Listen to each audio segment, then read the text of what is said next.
الحمد لله رب العالمين، والصلاة والسلام على الحبيب النبي وآله وأصحابه أجمعين صلى الله عليه وسلم. حياكم الله. مسلمة تعيش في إحدى بلاد الغرب، كيف ضرب الله لها مثلا في الرؤيا عن أهل الشرك، وكيف اختص الله سبحانه وتعالى فريضة الصلاة بضرب المثل.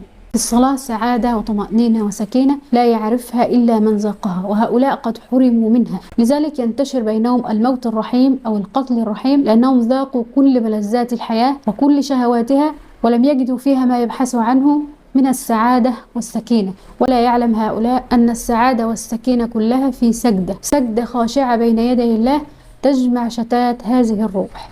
تقول الرؤيا: رأيت كأني في مزرعة ويوجد فيها 5 من الخنازير، ويوجد بجانب هذه الخنازير نهر متسخ قد امتلأ بالأنواع من الزبالة والقاذورات أعزكم الله. فنظرت إليه وقلت لابني: انظر كيف النهر متسخ، لأن الخنازير تحب القاذورات. ثم نظرت عن بعد فرأيت خضار هذه المزرعة ترمز إلى الحياة الدنيا وعمل الإنسان فيها من خير أو شر، كما في الحكمة المأثورة: الدنيا مزرعة الآخرة. رأت فيها 5 من الخنازير رمز لأهل الشرك، وأضاعوا الصلوات ال5 وحرموا فضلها وحرموا خيرها. الدليل على أنهم رمز لأهل الشرك قوله تعالى: وجعل منهم القردة والخنازير وعبد الطاغوت، وقوله تعالى: إنما المشركون نجس. وصف الله سبحانه وتعالى الخنزير في كتابه بقوله أنه رجس. النهر المتسخ الذي امتلأ بأنواع القاذورات يرمز إلى إضاعة الصلوات ال5، وجعلوا يعوضوا هذا الحرمان بالانغماس في الشهوات، ليبحثوا عن السعادة التي هي أصلها في الصلاة، يبحثوا عنها في شهواتهم ولم يجدوها. كما قال النبي صلى الله عليه وسلم: أرأيتم لو أن بباب أحدكم نهرا يغتسل منه في اليوم 5 مرات هل يبقى من درنه شيء؟ قالوا: لا يبقى من درنه شيء يا رسول الله.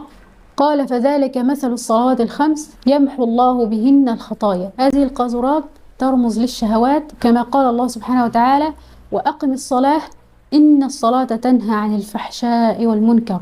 وكما قال الله سبحانه وتعالى: فخلف من بعدهم خلف أضاعوا الصلاة واتبعوا الشهوات فسوف يلقون غيا. الغي واد في جهنم بعيد قعره شديد حره.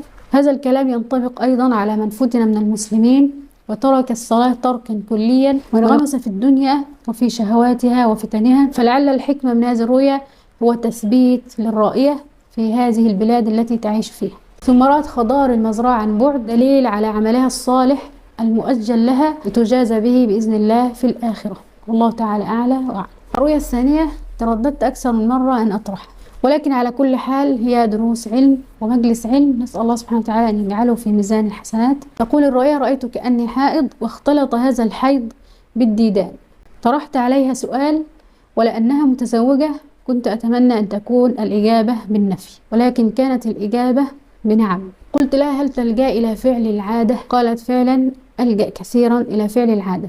في الأساس جاء هذا التعبير لأن الرؤيا تكررت عليها كثيرا. الحيض تسميه النساء بالعادة الشهرية، والحيض وصفه الله سبحانه وتعالى في كتابه أنه أذى، لأنها تفعل ذلك لما تجده في نفسها من أذى. والديدان هي الديدن هو العادة والدأب، والله تعالى أعلى وأعلم. سبحانك اللهم وبحمدك، أشهد أن لا إله إلا أنت، أستغفرك وأتوب